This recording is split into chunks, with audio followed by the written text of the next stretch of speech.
Okay, folks, so I want to go ahead and jump into this pre-work for our section 17.2, which is on the topic of line integrals. So we've got the following goals for this class. The first of which is to be able to compute and evaluate a scalar line integral. Then we'll be able to compute the force and work done in a force field, be able to compute circulation of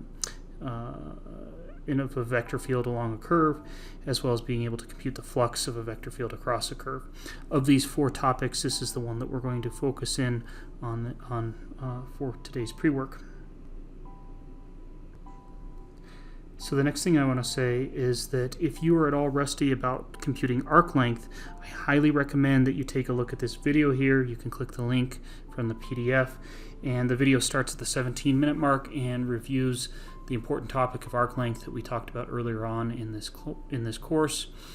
If you would like some more information, simply scooch all the way back to the beginning of the video, watching at the beginning, which reviews some of the facts from Calc 2. But please do take a look at that if you have any concerns. So the first, we're going to be constructing several different types of line integrals in today's class. So the first one we want to look at is a line integral that simply computes the arc length, as we've already been able to do so. And then we're going to extend that idea by introducing different functions under the integrand. So let's go ahead and build a line integral that will be equivalent to our arc length. And to do so, what I'd like to do is let's take a look at this curve here.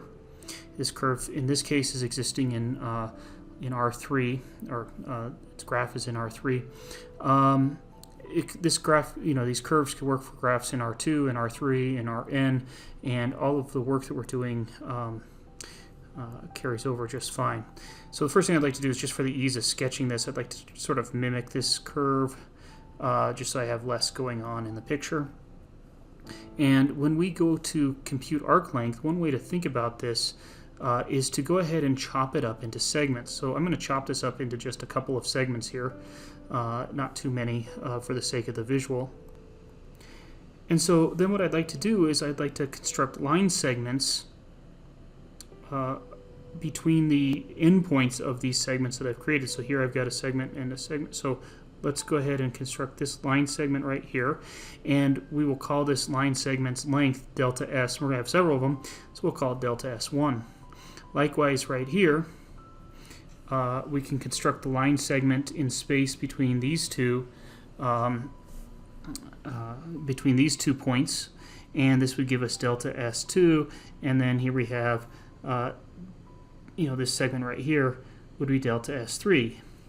Now, this is not a good approximation for this curve, but what we'd really do is we would just do smaller and smaller line segments. So here we could take many, many different line segments that approximate, each line segment approximates that section of curve's length.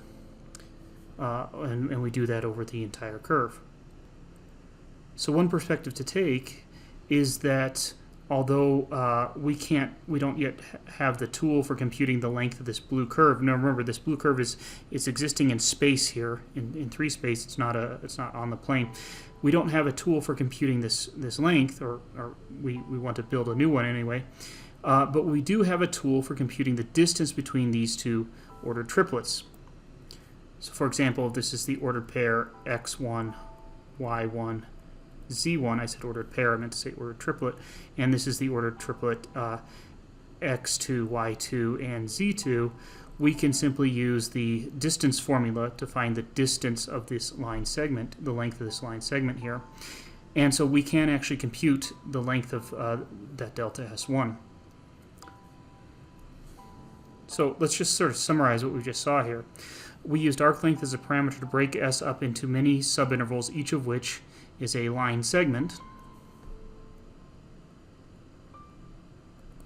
And then we can go ahead and say we can approximate the arc length of S as simply the sum from k equals 1 to however many segments we have. So in this case, we've got 3, but in general what we would do is we'd say we'd add up these n line segments, and each line segment has a length of delta S of k.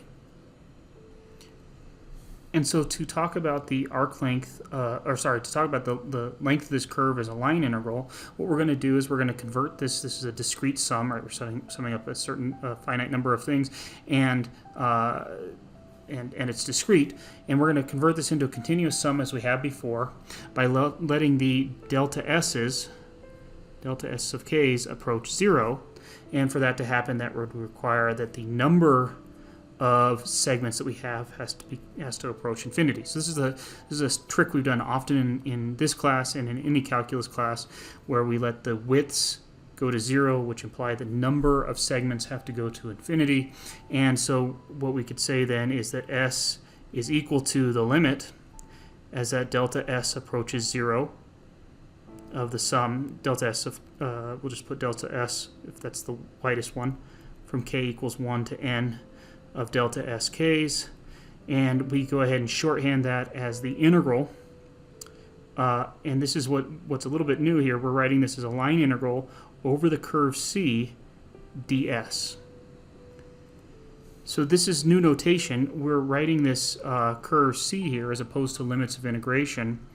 And you can think of C as a region, but more specifically, it refers to a curve sitting inside, in this case, in 3 space. So this is what we call a line integral. And the key takeaway from this initial set of drawings is that this line integral right here, is the most basic line integral that we'll compute. And let's just say that it only computes arc length. So we'll have many things to say about this. The first thing is this is not a very usable integral. What we'd have to do is we'd have to learn how to convert this into an integral that we can more easily compute, and we'll see that when we do that, we get exactly the integral that we got when we computed arc length way back in chapter 14. But anyway, we're going to be working with these line integrals as we go through this section and into subsequent sections.